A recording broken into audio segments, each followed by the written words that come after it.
A produção de arroz no Brasil está no limite do consumo. Isso é um dado apontado pelo Instituto Brasileiro de Geografia e Estatística, o IBGE. A estimativa é que o Brasil colha quase 10 milhões de toneladas do grão. Isso é a menor produção desde 1998, quando o Brasil registrou uma colheita de 7,7 milhões. Na nossa entrevista da semana, a gente vai conversar um pouco com o especialista que vai falar sobre o manejo da lavoura de arroz, do plantio à colheita. O José Almeida, ele é integrante da equipe de programas de melhoramento genético do arroz da Embrapa Meio Norte. Ele traz dados interessantes, informações interessantes sobre a produção de arroz nos cerrados, inclusive no Piauí, e ainda também vai falar do arroz vermelho e do arroz preto. Vamos acompanhar. Olá, é um prazer receber, né, o José Almeida, que é engenheiro agrônomo, pesquisador da Embrapa, né, aí há mais de 30 anos, e é mestre em produção vegetal, né? O senhor está nesse momento no Rio Grande do Norte, não é isso? Não, boa noite, é um prazer estar falando sobre esse produto tão importante que faz parte da mesa diária do povo brasileiro. Primeiramente, a gente vai falar hoje sobre a questão de dicas, né, para manejo da lavoura de arroz. O grande produtor de arroz mesmo no Brasil é a região sul, em grandes produções, mas o arroz ele é cultivado no Brasil todo, até porque depois da Ásia somos o país que mais produz e consome arroz, não é isso? O Brasil é o décimo país maior produtor de arroz do mundo e é o maior de todo o hemisfério ocidental. Então, no Brasil, na verdade, a região sul, Rio Grande do Sul, Santa Catarina, principalmente, produzem anualmente aproximadamente entre 75% e 80% do volume de arroz do Brasil. E esse sistema lá é quase 100% irrigado. Em terceiro lugar, vem o estado do Tocantins. Eu queria dizer o seguinte, que em que pese a área plantada ter sido reduzida nos últimos 20 anos em mais de 50%, mas a produção permanece a mesma de 20 anos atrás. Sim. O que significa? Significa que a produtividade, ou seja, a produção por área, ela vem aumentando. Enquanto a área vem sendo reduzida, a produtividade, a produção por área vem aumentando. E eu queria que você falasse um pouco a diferença, né, desse sistema de plantio irrigado para esse outro terras altas, vantagens de cada um, enfim, como funciona cada um. Isso é muito interessante, realmente. Dizer o seguinte, o arroz é a única cultura que se diferencia, que possui variedades específicas para cultivo no regime irrigado e cultivo no regime de terras altas. É a única. As outras culturas, se você imaginar, soja, algodão, feijão, é uma variedade que é plantada no sistema de sequeiro, terras altas, ou seja, dependente de água da chuva, é a mesma que é plantada em condição de irrigado. E o arroz não. O arroz, as variedades são específicas, são tidas até como subespécie. As variedades, existem variedades com características próprias para cultivo em ambiente irrigado por inundação, com lâmina d'água, e variedades específicas desenvolvidas pela pesquisa para cultivo em condição de terras altas, que é aquele ecossistema que depende exclusivamente da chuva e que a água da chuva, ao bater na superfície do solo, se infiltra imediatamente e não acumula, formando lâmina na superfície do solo. Então, basicamente, a diferença nos dois sistemas está aí. O solo acumula água na sua superfície, até 20 centímetros aproximadamente de lâmina, e o outro não acumula água em momento algum. No caso aí do irrigado, tem que ter um bom sistema de drenagem, né? Já que a gente não conta com tanta chuva, né? Nessa nossa região mais quente. Perfeito. Seja no Nordeste, onde a água tem mais importância do que em todo lugar do mundo, seja no Sul, Realmente o sistema de irrigação por inundação, que é próprio da cultura do arroz, o sistema tem que ter também drenagem, sistema de drenagem, né, para escoar o excesso de água que é introduzido na lavoura. Tá certo? Isso durante aproximadamente o quê?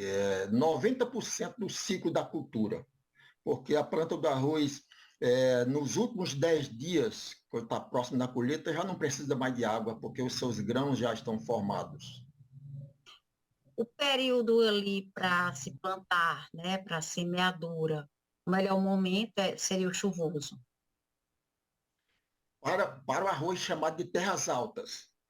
Arroz de terras altas até um ecossistema que no passado se chamava de sequeiro. Sim. Hoje se está chamando de terras altas porque o arroz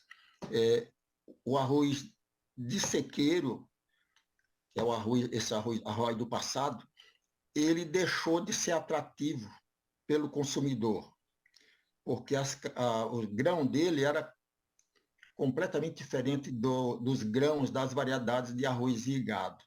E o consumidor, hoje, seja de arroz, seja de todos os produtos agrícolas, ele se tornou muito exigente. Então, na medida em que ele conheceu o arroz com a qualidade do arroz irrigado, ele passou a querer um produto que tivesse aquele mesmo padrão.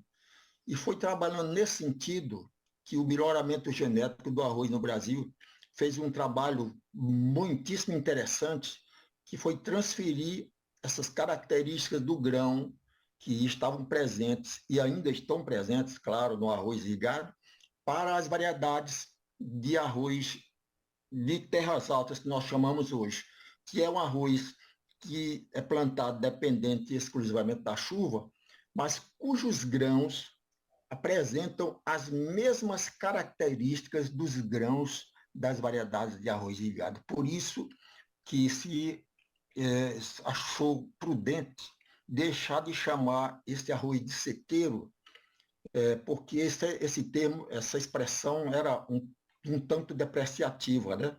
E passou-se para valorizar, até porque foi agregado um valor importante ao arroz de terras altas, esse arroz antigo de sequeiro, e agora a gente chama de arroz de terras altas. Mas seus grãos, chamada qualidade de grão, que é muitíssimo importante e que, ao final, é que interessa ao consumidor, porque o consumidor, na verdade, não está preocupado com produtividade, não. Produtividade é uma característica muito interessante para o produtor.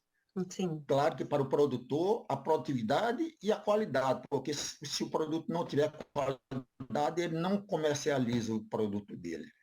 Mas ao consumidor, o que lhe interessa, na verdade, é a qualidade. E ele compra e consome o produto arroz em função do que ele considera, que ele conceitua como sendo...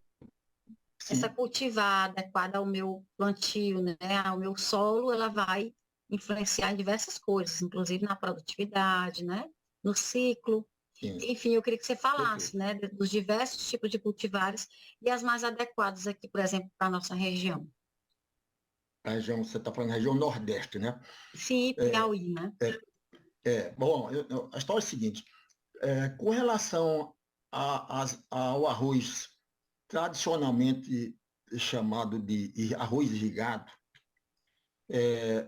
na região Nordeste, qualquer que seja a localidade, desde que tenha solo e que tenha água disponível, água acumulada, seja de reservatório, seja de rio, seja de poço, desde que exista essa água em quantidade e em qualidade, pode-se produzir o arroz irrigado durante todo o ano. Essa é uma característica do Brasil, é única no Nordeste. O Nordeste reúne essa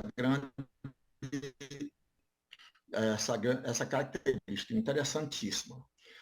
Diferentemente da região sul do Brasil, que tem um chamado calendário agrícola muito, muito estreito, porque lá tem frio, tem até geada, tem outros problemas. Então, a época de plantar arroz irrigado no sul um calendário muito curto. No Nordeste do Brasil, ele pode ser plantado o ano todo, desde que seja a colheita não ocorra durante o período chuvoso. Então, sabendo-se o ciclo da variedade, é só planejar o plantio em uma época cuja colheita não vai coincidir com o período das águas, o período das chuvas. Tá certo? Então, essa é a grande vantagem. Mas arroz que nós chamamos de terras altas no Nordeste, é interessante frisar, ele só é plantado em 3 estados do Nordeste. Quais são esses estados? O Maranhão, o Piauí e a Bahia. Isso no bioma chamado Cerrado. Sim. Esses 3 estados possuem o bioma Cerrado. Então, arroz de terras altas fora desses estados não é recomendado na região Nordeste. Já o arroz irrigado, não. Arroz irrigado pode ser plantado em todo o território nacional.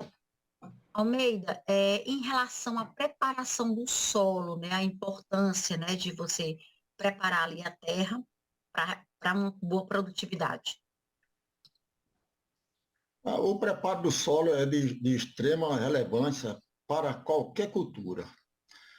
No caso do arroz, considerando que ele é cultivado em 2 ecossistemas, é preciso ver qual é o ecossistema, porque cada um tem as suas características próprias. Em se tratando do arroz de terras altas, é mais simples. As operações são basicamente arações, gradagens e tem que deixar o solo completamente nivelado, sem toco, sem pedra, etc., de forma que as sementes, depois de germinadas, elas germinem uniformemente, sem saliência,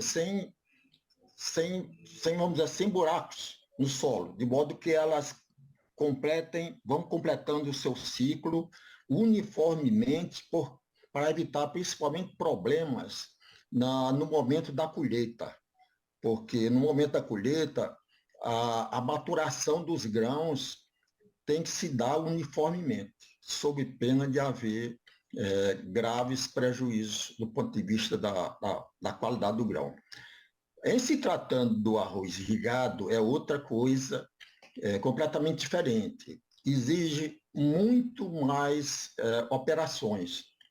E, além de arações, gradagens, nivelamento propriamente dito, exige uma outra operação que é indispensável para acumular água, que são as chamadas os leirões ou taipas, para formar os chamados tabuleiros ou marachas, para se acumular água durante praticamente todo o ciclo da cultura, tá certo? Então, basicamente, com relação ao preparo de solo, em linhas gerais, que eu posso adiantar, seriam essas 2 situações. Vamos falar da questão do uso de fertilizantes, né? E aí produtos de qualidade, quais são os mais indicados. E aí eu já queria que você me desse com a questão do controle das pragas. Quais são as mais comuns, por exemplo, aqui na nossa região Nordeste, né, na lavoura de arroz, e como controlar, fazer esse controle? Olha, com relação à nutrição e fertilidade do solo, isso aí a gente só pode fazer uma recomendação em função de resultados de análise de solo. Mas, de um modo geral, de posse do resultado da análise de solo, seja em se tratando do arroz de terras altas, seja em se tratando do arroz irrigado, elas têm que levar em consideração principalmente a época da aplicação dos adubos. Eu costumo dizer que mais importante do que a quantidade na aplicação dos adubos na cultura do arroz é o momento de sua aplicação. Então, de uma maneira geral, porque cada caso é um caso. Não pode se generalizar e fazer a mesma aplicação e a mesma dose para todos os casos. Cada caso é um caso em função do resultado da análise do solo, em função da variedade que está plantando, se trata de arroz de terras altas ou de arroz irrigado. Mas, basicamente, em 3 momentos, essa adubação tem que ser feita. Quando, do momento do plantio, propriamente dito, se faz a chamada adubação de base, principalmente com os elementos nitrogênio, fósforo, potássio e micronutrientes. Isso aí é comum. O que varia praticamente é a dose, a quantidade de adubo por área, tá? Agora, existem 2 momentos que são importantíssimos a aplicação dos adubos, principalmente adubos nitrogenados, porque o nitrogênio é um elemento que a cultura do arroz responde enormemente. Então, esses momentos são, falando em termos que todo mundo entende, que planta arroz, seria 1/3 da dose do nitrogênio, num momento em que se chama uma etapa chamada de início do perfilhamento, aqui no Nordeste. Isso se dá entre 18 e 20 dias aproximadamente, depois da emergência das plântulas. E o outro momento, mais adiante, aí vai depender muito da variedade, porque é o momento em que a planta do arroz passa da chamada fase vegetativa para a fase reprodutiva. Aqui no Nordeste, por conta do nosso clima tropical, e as variedades têm ciclo muito parecidos, os ciclos das nossas variedades aqui giram em torno de entre 105 e 120 dias.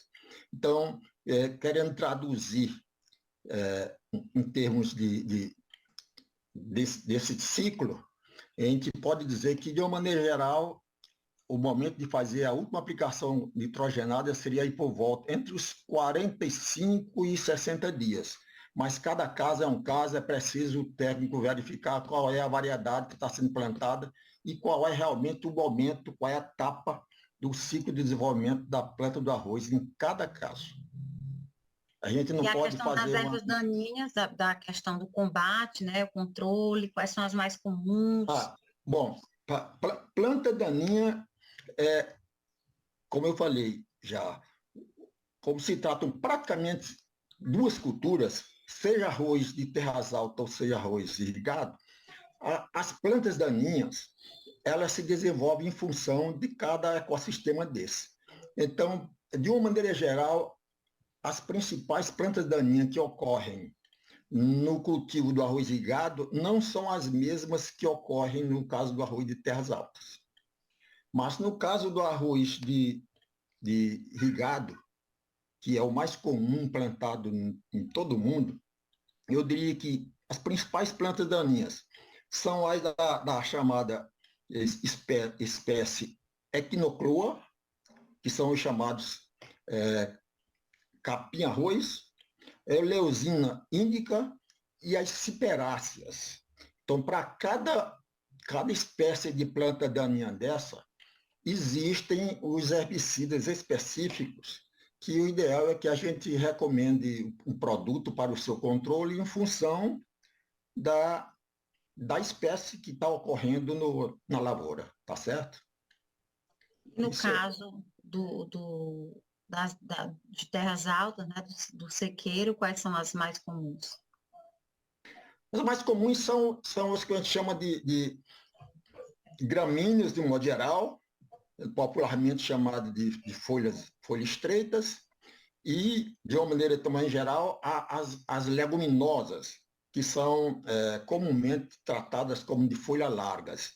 E mais ainda, em termos de herbicida para o controle das plantas daninhas, existem diferentes produtos específicos para controle de plantas daninhas em pré-emergência, ou seja, antes da emergência das plantas daninhas e da própria lavoura do arroz e os produtos de pós-emergência, ou seja, aqueles que controlam as plantas daninhas depois da sua emergência e, consequentemente, também da emergência das plantas de arroz, no caso. Almeida, você falou aí do ciclo, né, para a colheita, né, essa média aqui no Nordeste. Aí eu lhe pergunto em relação a essas condições. Por exemplo, a umidade, né, qual é o ideal, o percentual ideal. E aí também a questão da secagem, né, o processo de secagem. Eu queria que você falasse um pouco sobre isso. Isso é importantíssimo porque tem grande influência tanto na produtividade quanto na qualidade do produto. Dizer que também que o arroz é uma planta semiaquática. É uma planta muito exigente em água, né? Como o nome está dizendo. Durante todo o seu ciclo, ela é muito exigente em água. Mas durante chamada fase vegetativa, ela pode até sofrer algum déficit hídrico, desde que esse déficit seja depois solucionado com a presença de água, no caso do arroz irrigado. A água é proveniente de fontes artificiais, como açudes, rios, poças, etc. Ou, no caso do arroz de terras altas, a fonte é basicamente a chuva. Ou um sistema também que está sendo bastante adotado agora no centro-oeste do Brasil, é o pivô central. O pivô central para irrigar arroz de terras altas. Mas em nenhum momento a água fica acumulada na superfície do solo, como ocorre no caso do arroz irrigado propriamente dito. E aqui, quando eu falo arroz irrigado, estou falando arroz com lâmina d'água, variando entre 5 e 20 centímetros, permanentemente até as proximidades da colheita. Bom, a planta do arroz, existe um momento, qualquer que seja o ciclo da variedade, qualquer que seja ela é altamente exigente em água, como eu já me referi. Mas se existe um momento, por exemplo, 10 dias antes da emissão da panícula e 20 dias depois, ou seja, durante todo o ciclo da cultura, durante esses 30 dias, se ocorrer qualquer déficit hídrico, tanta produtividade tende a ser zero, como a qualidade do grão, se vier a haver colheita, será do pior tipo. Eu agora queria só finalizar, eu queria que você falasse um pouco dessa questão do arroz vermelho e do arroz preto, né? O vermelho, principalmente, que tem uma boa aceitação, na verdade é típico do Nordeste. O que a gente tem aqui no Nordeste em relação à produção desse tipo e como é que você vê a aceitação no mercado, né? Isso é muito interessante. O arroz, tanto o arroz vermelho quanto o arroz preto, eles pertencem à mesma espécie botânica do nosso do arroz branco, que é o grosso do arroz consumido no Brasil. Pertence à espécie Oryza sativa. E ambos têm a mesma origem na Índia. Bom, segundo a literatura, o arroz vermelho tem mais ou menos a mesma idade do arroz preto. E o arroz branco se originou do vermelho em função de um fenômeno chamado de uma mutação gênica. Bom, o fato é que o arroz vermelho foi o primeiro arroz introduzido no Brasil e, segundo a literatura, o primeiro plantado em todo o mundo.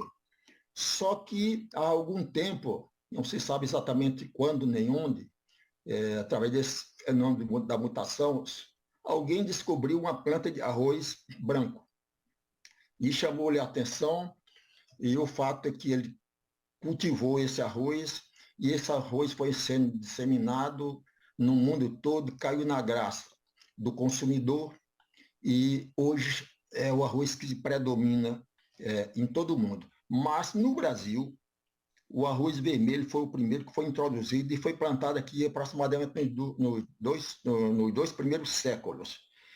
E hoje ele está restrito a região Nordeste, basicamente nos estados da Paraíba e do Rio Grande do Norte. Já o preto, o arroz preto, esse chegou recentemente no Brasil. Foi trazido pela Embrapa, muito embora ele seja cultivado na Ásia há mais de 500 anos. Para se ter uma ideia, quando no período das grandes navegações, existem relatos segundo os quais nos postos da Malásia, da costa da Índia e da China, no século XV e XVI, era encontrado o arroz preto em grandes quantidades, mas não se sabe por que razão, só recentemente foi que ele apareceu aqui no Brasil e está começando a ser conhecido agora. Quanto ao arroz vermelho, ele foi completamente esquecido até aproximadamente 20 anos, pela própria pesquisa do Brasil. E em função da nossa origem nordestina, eu sou um paraibano, e conhecendo esse arroz vermelho, eu passei a me dedicar ao estudo, descobrir a origem desse arroz. E eu tenho feito isso já há mais de 30 anos aproximadamente. E como fruto desse trabalho, a Embrapa, através do seu programa de melhoramento genético de arroz, desenvolveu recentemente as 2 primeiras variedades de arroz, desse tipo de arroz, que estão sendo colocadas à disposição dos produtores da região Nordeste e do Brasil, de um modo geral, para quem interessar. Olha, Almeida, eu quero dizer que foi muito proveitosa a nossa conversa. Eu super agradeço o tempo que você dedicou para nos atender, tá bem? A gente fica sempre à disposição, tá bom? Eu também agradeço imensamente a oportunidade de estar falando com vocês sobre um produto que é considerado realmente um dos alimentos mais importantes do mundo, né? O milho, você sabe que o milho, depois do milho e do trigo, o arroz é o alimento mais consumido no mundo. Portanto, muitíssimo obrigado. Foi um prazer enorme conversar com vocês e nos colocamos sempre à disposição de vocês, tá bom? O prazer foi nosso. Até uma próxima, viu? Até a próxima, se Deus quiser. Grande abraço.